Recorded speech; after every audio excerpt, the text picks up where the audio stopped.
sampai 13 dengan judul Torang Musti Batahan Terus Iko Pa Kristus Yesus. Timotius kita anak Kristus Yesus sesetunjung dia bebae panganan lantarannya so percaya so hitungannya petugas kong menderita ngana musti batahan sama dengan Kristus Yesus petentara yang setia. DP contoh begini, kalau tentara sementara backing DP tugas, dia nggak pusing dia urusan lain, dia cuma mengada terus ke DP tugas supaya DP kepala perwira Romawi senang pada. Kalau orang ikut lomba, dia mesti ikut aturan lomba supaya boleh mau dapat juara. Kalau petani kerja keras pada kobong, dia yang mesti pertama dapat kobong berhasil. Tahu kira jawab baik-baik apa yang kita dah bilang tentang tu contoh-contoh tadi. Soalnya kalau nanya tahu kira baik-baik, Tuhan pasti mau kasih mampu pangannya for mengerti semua itu. Kau ingat baik-baik itu hal ini. Yesus Kristus, dia itu Raja Daud keturunan. Dia mati, Tuhan Allah sehidup ulang. So ini tu kabar baik tentang Yesus yang kita jangan tahu. Waktu kita jangan tahu tu kabar baik itu, orang-orang siksa kita. Dorang tiga pak kita pakai rantai, dorang paham pak kita dibuih pada kita ini orang jahat.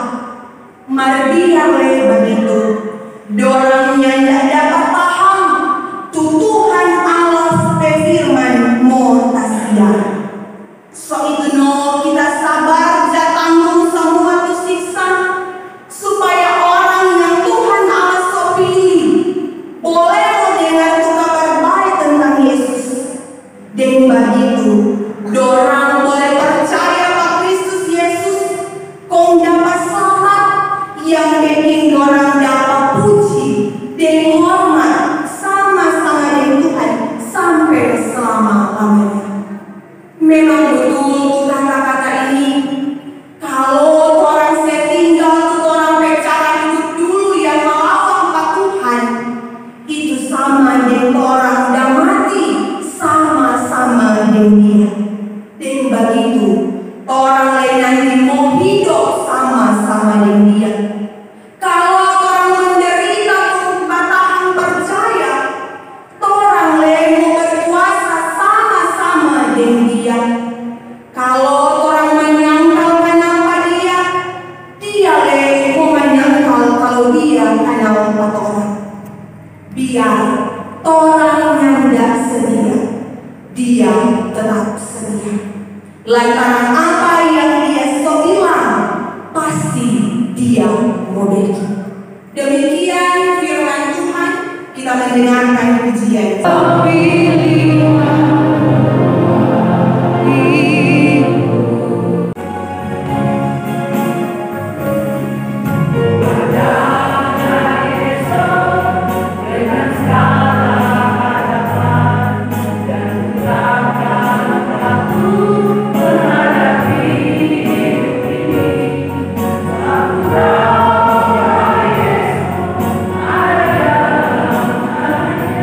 Yesus menjamin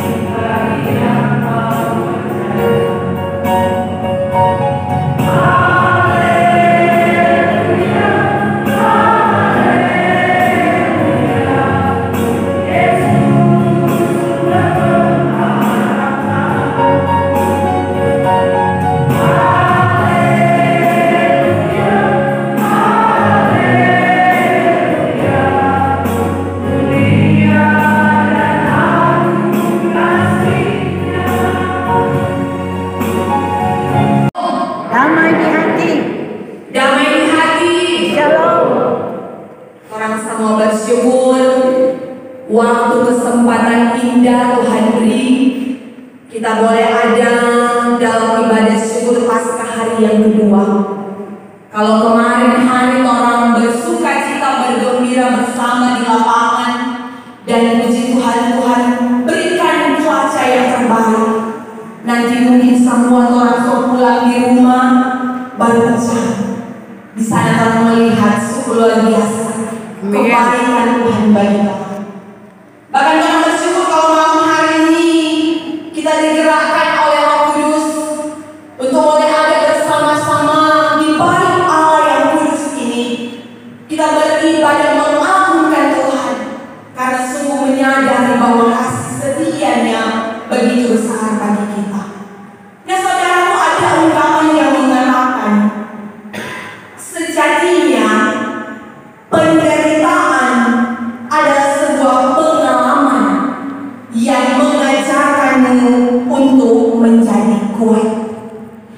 Tentu kita bisa setuju dengan ungkapan ini. Tetapi ketika ditanya kepada kita, apakah kita mau menderita?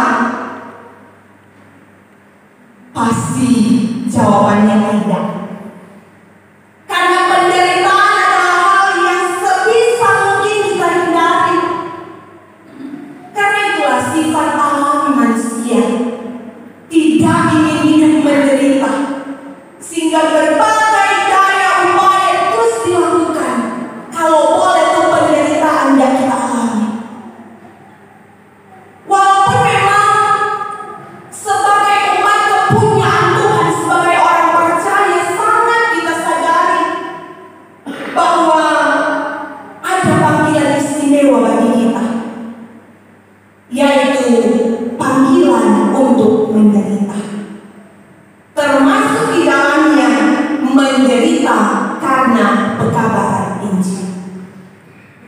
Hal itulah juga yang disampaikan oleh Paulus kepada jemaat yang ada di Timotius, kepada orang yang sangat dikasihinya, anaknya Timotius.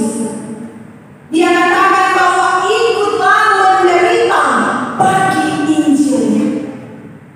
Sebagaimana tema juga yang diangkat saat ini, karena pemberitaan Injil inilah aku menderita. Nah saudaraku, dari masa ke masa pemberitaan Injil oleh gereja, bahkan orang-orang percaya, berada dalam sebuah dinamika antara kuasa Tuhan dan si iblis. Paulus sangat jelas mengatakan hal itu dalam 2 Korintus 11 ayat 14. Dia katakan tidak usah mengherankan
dikatakan bahwa Timotius harus terus-menerus menguatkan dirinya untuk memberitakan Injil apapun konsekuensi. Karena apa? Ada diundang seluruh jemaat kolom 8. Silakan.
Haleluya. Sekali lagi